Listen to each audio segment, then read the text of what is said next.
पाकिस्तान के हालात के बारे में आपको एक बहुत ही अहम जानकारी देने जा रहे हैं हम इस रिपोर्ट में।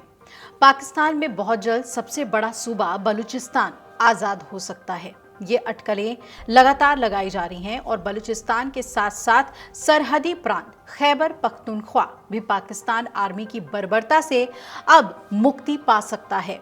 ऐसा हुआ तो पाकिस्तान के 3 टुकड़े होना निश्चित है। इसके बाद पाकिस्तान में बच जाएगा सिंध और पंजाब। वहां भी आजादी की आग फैलकर रहेगी और इसकी बानगी खैबर के वजीरिस्तान में देखने को मिली, जहां रात के अंधेरे में मोबाइल की टॉर्च जलाकर पश्तून सड़कों पर उतर आए और ये चीख चीख कर नारा लगा रहे थे कि है हक हमारा आजादी, हम छीन के लेंगे आजादी।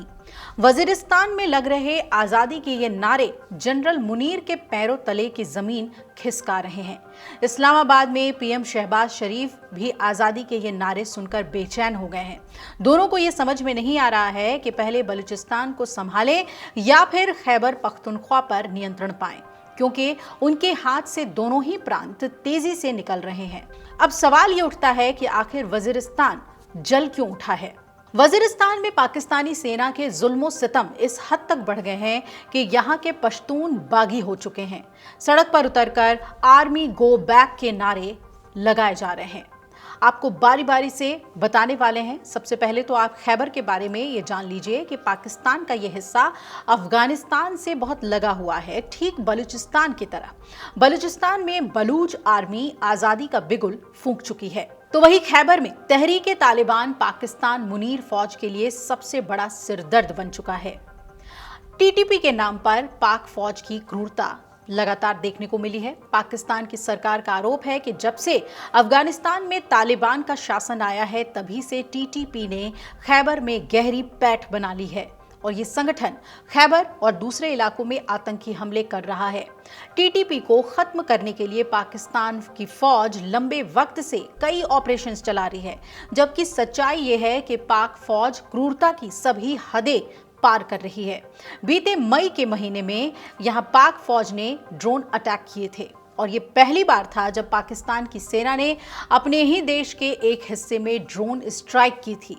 दावा ये किया था कि उसका टारगेट टीटीपी के आतंकी थे, लेकिन आम लोगों का कहना था कि फौज ने टीटीपी के खिलाफ ऑपरेशन के नाम पर आम पश्तून लोगों को मारा। उल्टे जब पाकिस्तान सरकार के खिलाफ पश्तूनों ने आवाज उठाई तो कई लोगों को गैर कानूनी ढंग से गिरफ्तार किया गया। खैबर में ये अवैध गिरफ्तारी हजारों की संख्या में हो चुकी है और इस इलाके में मानवाधिकारों का हनन और टीटीपी के मददगार बताकर आम लोगों की हत्याएं आज भी की जा रही हैं।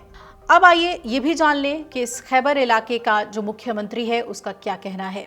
खैबर के सीएम अली अमीन गंडापुर का कहना है कि टीटीपी को लड़ाई से नहीं हराया जा सकता, तो मुनीर इस बात पर अड़े हैं कि वो टीटीपी को फौज की ताकत से कुचल देंगे। गंडापुर का मानना है कि खैबर में शांति तभी आएगी जब मिलिट्री ऑपरेशन बंद होंगे, जबकि मुनीर का कहना है कि हम पीछे नहीं हटेंगे, टीटीपी पर हमले जारी रखेंगे। अब इस टकराव का खामियाजा आम पश्तून यहाँ भुगत रहे हैं। वो पाक फौज की क्रूरता में अपनों को खो रहे हैं। टीटीपी के खिलाफ ऑपरेशन के नाम पर पश्तूनों के संवैधानिक अधिकार फौजी बूटों से कुचले जा रहे हैं। जवाब में पाकिस्तानी फौज के जवानों पर भी हमले हो रहे हैं। अब समझिए कि 3 साल में मारे गए हैं लगभग 1500 पाक फौजी। खैबर में बीते 3 साल में हुए हमले और उसमें मारे गए पाकिस्तानी सैनिकों के आंकड़े काफी डरावने हैं। खैबर के साल 2023 में 651 हमले हुए, जिसमें 500 सैनिकों की मौत हो गई थी और साल 2024 में 732 हमले हुए, जिसमें 700 सैनिक मारे गए और इसी तरह इस साल अब तक 300 हमले हुए, जिसमें 220 पाकिस्तानी सैनिक मारे गए। यानी कि कुल 1500 पाकिस्तानी सैनिकों की मौत हो चुकी है। बलूचिस्तान की हम बात कर लें तो अभी 2 दिन पहले ही आपको याद होगा कि बीएलए यानी कि बलूचिस्तान लिबरेशन आर्मी ने बड़ा अटैक किया था और बलोच लिबरेशन आर्मी ने यह दावा किया कि उसने 2 अलग-अलग हमलों में पाकिस्तानी सेना के 30 से ज्यादा जवानों को मार गिराया है। तो बलूचिस्तान की तरफ से बीएलए, बीएलएफ ये दोनों ही लगातार पाकिस्तानी आर्मी पर घातक हमले कर रहे हैं। तो दूसरी तरफ अब वजीरिस्तान में भी विरोध के सुर उठ चुके हैं और इसीलिए कहा जा रहा है कि पाकिस्तान के 3 टुकड़े तो हर हाल में हो जाएंगे और अगर पंजाब और सिंध उससे टूटते हैं तो टूटकर बिखर जाएगा पाकिस्तान। बहुत ज़रूरी है कि मुनीर अपने आवाम की आवाज़ को सुने और सेना के जो जुल्म हैं वो पाकिस्तानी आवाम पर बरसाना बंद करे। अगर आप ये वीडियो YouTube पर देख रहे हैं तो हमारे चैनल को सब्सक्राइब कर बेल आइकन दबाएं और Facebook पर देख रहे हैं तो हमारे पेज को लाइक करें।